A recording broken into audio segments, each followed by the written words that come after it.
Hello. Good evening, everyone. I hope you are doing well this evening.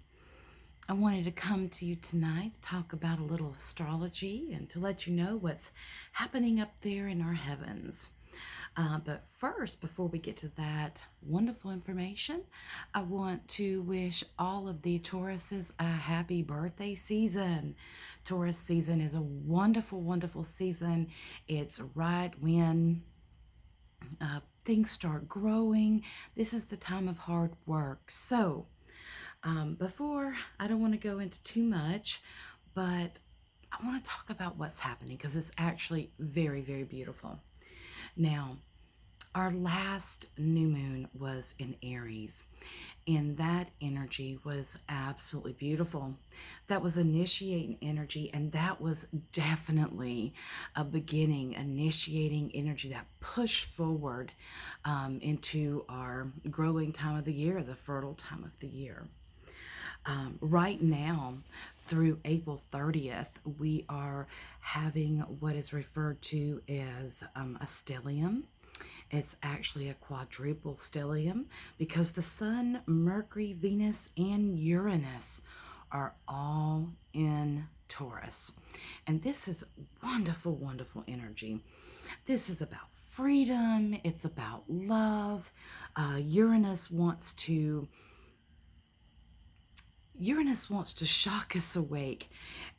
It wants to wake us up, and it wants us to grow beyond where we are now. It wants us to evolve, and it wants to push us past our comfort zones.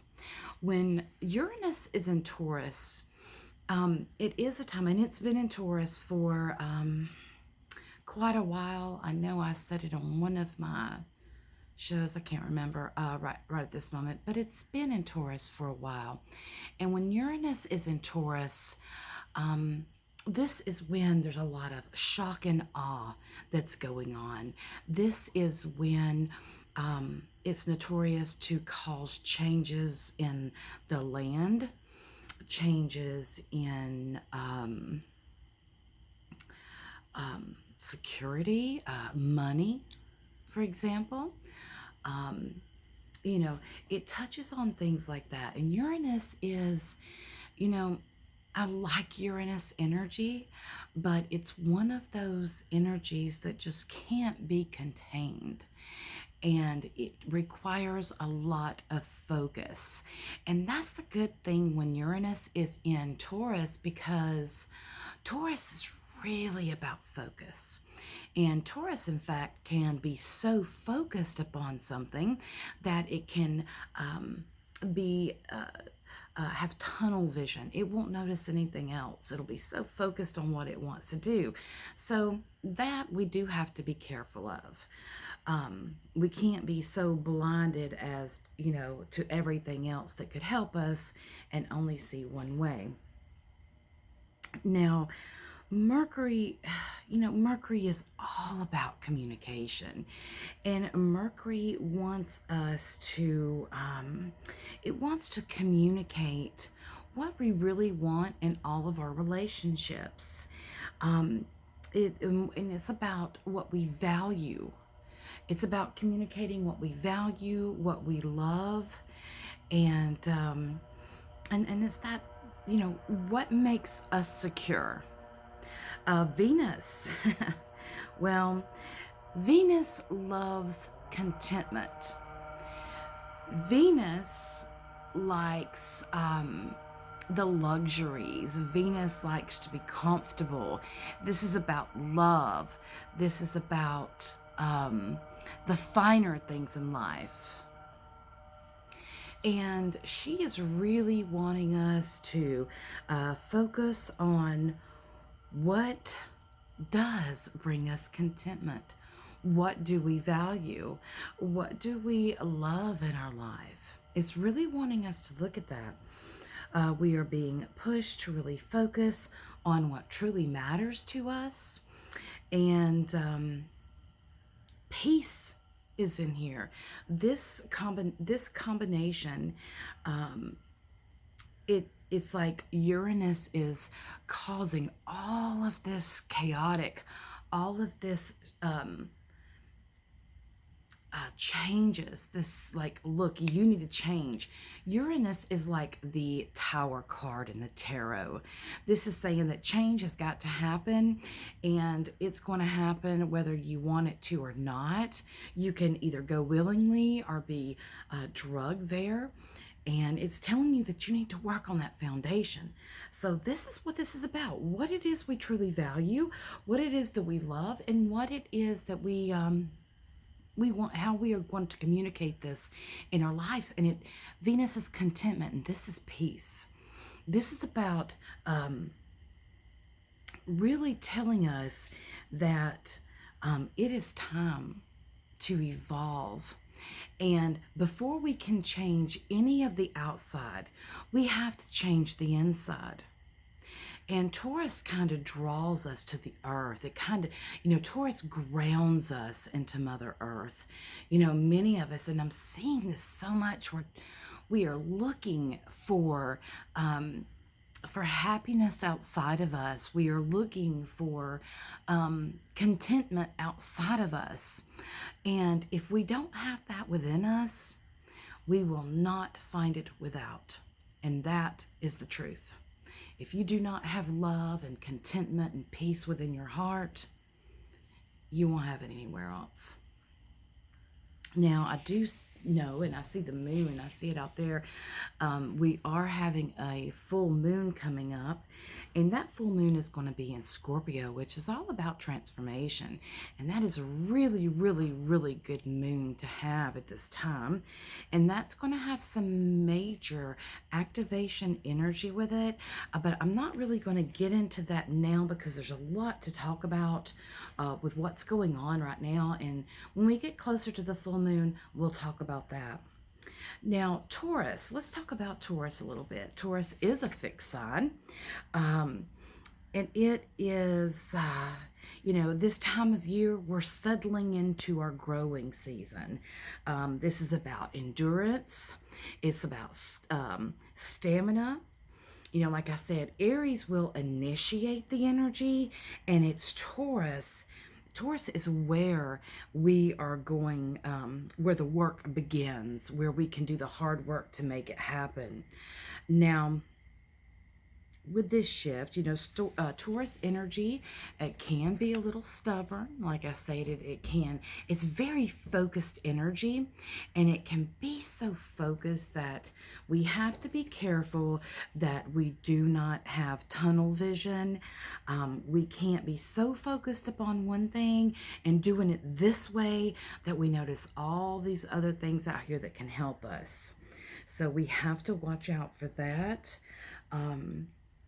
Taurus, during this season, we have a very special Sabbath, and that is Beltane. That is a beautiful, beautiful fertility festival.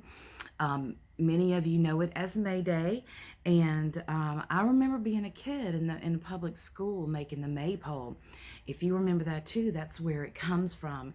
Beltane is such a magical time. And we're right there in the middle of this growing season. Fertility is everywhere. The flowers are popping up. You can see pollen. It's just beautiful. I go down to the pond. I can see all the baby geese running around. It is just such a beautiful, beautiful time of year. And that is what holds that Taurus energy, that beauty, the love, that fertility part, because, Earth is a feminine sign, and that's about, fertility. It's also about hard work. And a lot of people do not even like the word hard work. But it is about hard work, because we know that if we do our hard work and we focus upon what we are wanting to create, we will create it. So the stones for this time of year, especially for Beltane, is emerald, peridot, and malachite. Now, emerald is really good to help you create abundance in your life. Peridot, it helps you, it can help us get past that stubbornness type of thing. It helps us open ourselves up to other possibilities and kind of leave the stubbornness, tunnel vision behind us. And we have malachite. Malachite is a wonderful, wonderful stone. It's good for protection. So as you can see, we have a lot of different energies going on here, and we want to protect what we are creating. We want to be able to open ourselves up enough that we don't, miss out on opportunities that could come up to us. Back around the 15th of this month was when Venus moved into Taurus. And just right after that, the sun was sextiling Jupiter. That's like it's a really nice harmonic energy. And it was very joyful energy. And it's one that kind of helped things move forward. It really, really helped the natural flow of things. So that gave us some really, really good energy to go into Taurus season with. I'm so sorry, I'm sitting outside. It's usually really quiet out here at night. And for some reason, I don't know. But it is what it is, right? So, now maybe he's going away. Sorry about that.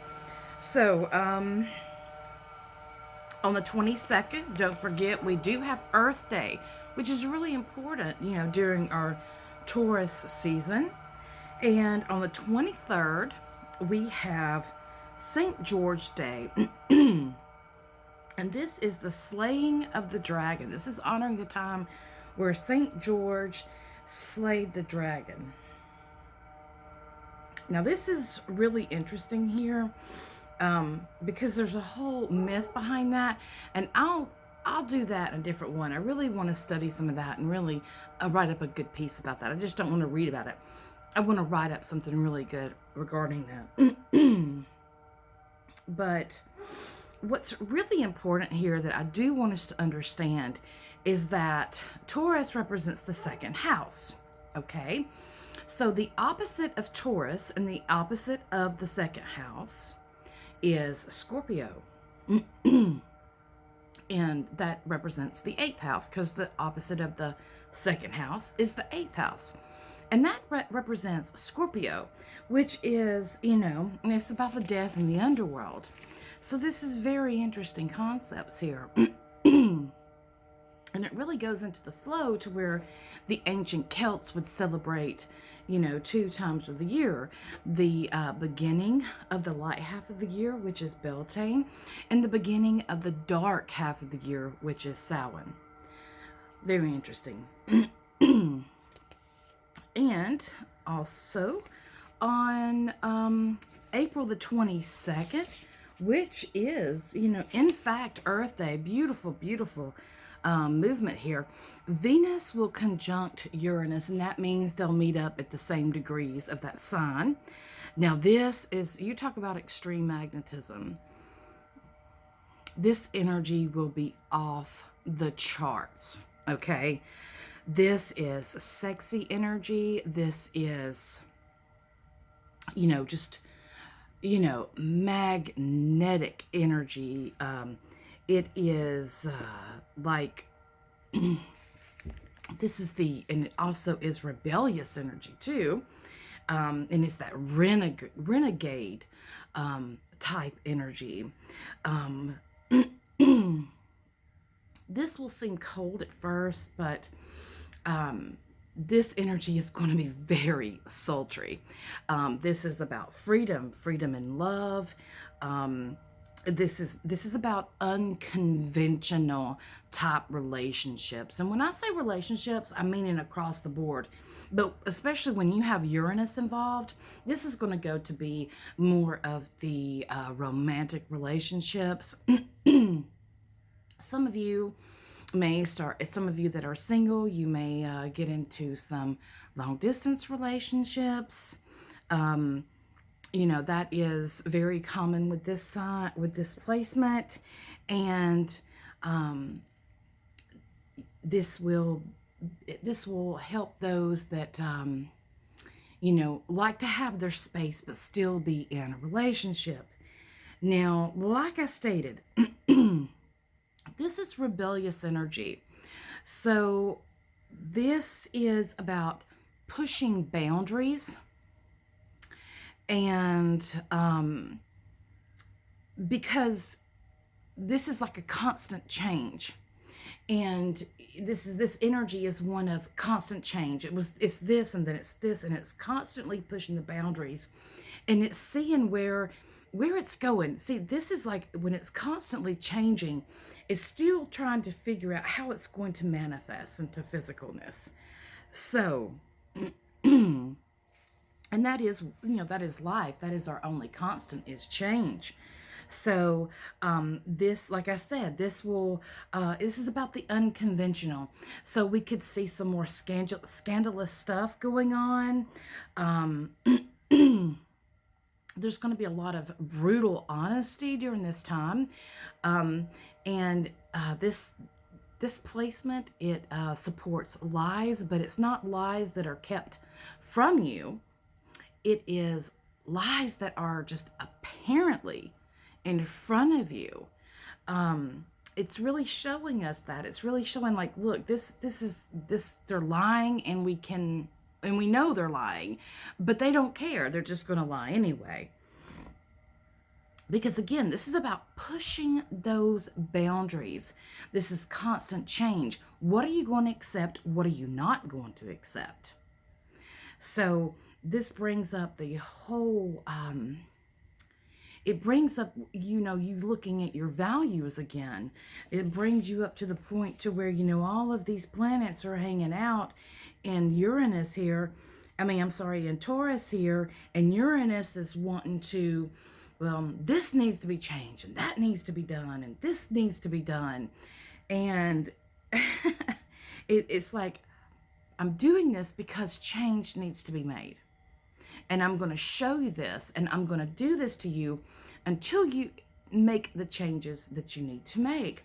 It's like, people will do what they want to do until they get tired of doing it, right? So, this is Venus and Uranus. They like that freedom in relationships. This is all about the fun and no commitment. Okay? So we'll go on to April 23rd. April 23rd, Mars will move in Cancer. This is hypersensitive energy. You really need to get in alignment with your emotions. Make sure that you're working on that. It can be a very emotional time. And it can be one of shutting down. This is like this type of energy. It doesn't like conflicts and it'll take things until it just can't take anything anymore. So we have to be careful here, because this kind of placement is a mix. It does have the mix of the masculine and it has the feminine, but we have to get a hold of those emotions, and we have to control them, because then, and only then, we will be able to stand up for ourselves. We'll be able to find our inner strength and be able to say, no, you've done enough. You've went too far. This is going to be a time, this energy is one where you're going to want to secure your relationships, your home life, your family. You're really going to be wanting to secure and to take care of those things that are really close to you. And, be careful of the mood swings. This placement, you can do anything you want to do. As long as you want to do it. That's the key. As long as you want to do it. Mars can give you that wonderful, wonderful, brave energy to help you go out there and get what you want, to conquer those challenges. And there is a deeper meaning that's playing out here, but this won't be revealed until around our Scorpio full moon. And on the 25th, Venus is going to square Saturn. Now, this is very, very interesting because, this whole alignment, the Venus squaring Saturn, this is like a perfect example of the patriarch, okay? It's like the unloving father. And this is really about, this is surface energy. It's all about the aesthetics, okay? This is about the need to validate yourself through others. This placement, this is hard work. It's hard work to make money, to live the life. This energy is superficial energy. And, this right here, this is about being the VIP, being competitive, living the lifestyle, self-worth through your status. That's very much highlighted. It's about finding your self-worth and your status in life, not by who you are, but by what you have. And what you do to make that money, to secure your financial future. So this is really about seeking security outside of yourself. When you see Venus squaring Saturn, it's about,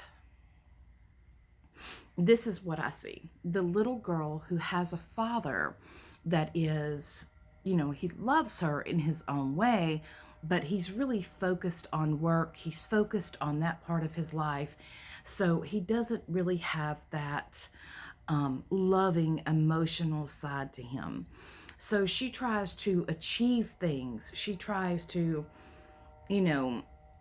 be good at everything. She does everything that would please him, because through him, if he's happy with her, that is her self-validation. And that is this energy. I'm just speaking in general. This is just a general. This is what I see, because Venus is more of a feminine sign and Saturn is masculine. So this is what I see there. Now, the thing about this is it pulls us out of ourself. It pulls us out of our soul. It has us looking for outside of us, okay, for love, for things to make us happy, for security. Our self-worth is, if I have the brand new car, if I have the top of the line, then I have my good self-worth. It is about having the perfect house, like I said, living the lifestyle. And that is about finding happiness in material things. And this is not, that is a totally different story that takes us out of our soul, because happiness is within. And that's where we need to start, is within. And I feel that this is going to show us that we can look outside of ourselves all we want, but we're never going to find that happiness until we have it within. We can't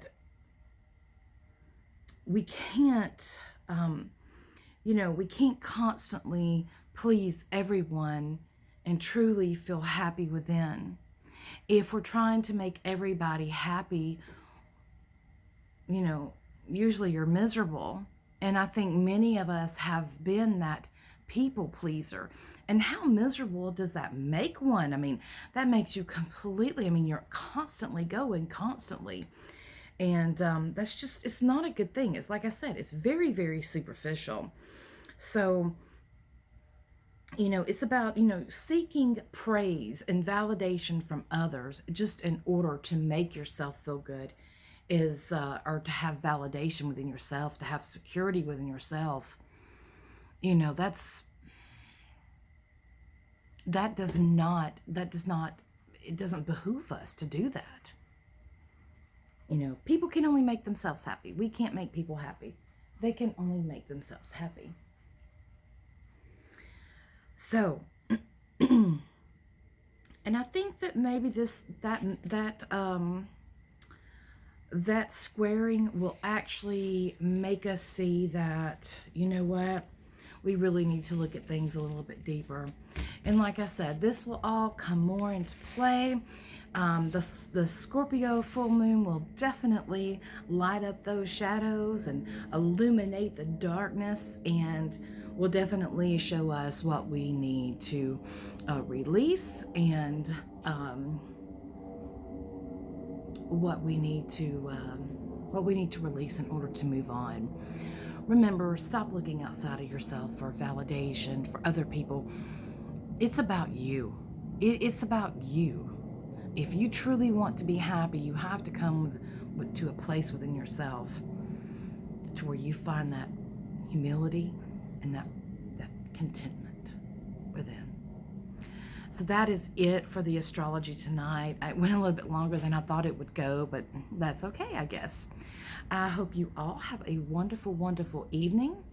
And I'm going to go in because even though I have a screened-in porch, I do believe the bugs have got in. And put the kitty cats to sleep. So you all have a wonderful evening, and I'll come back and talk about the full moon a little bit later. Many blessings to you all.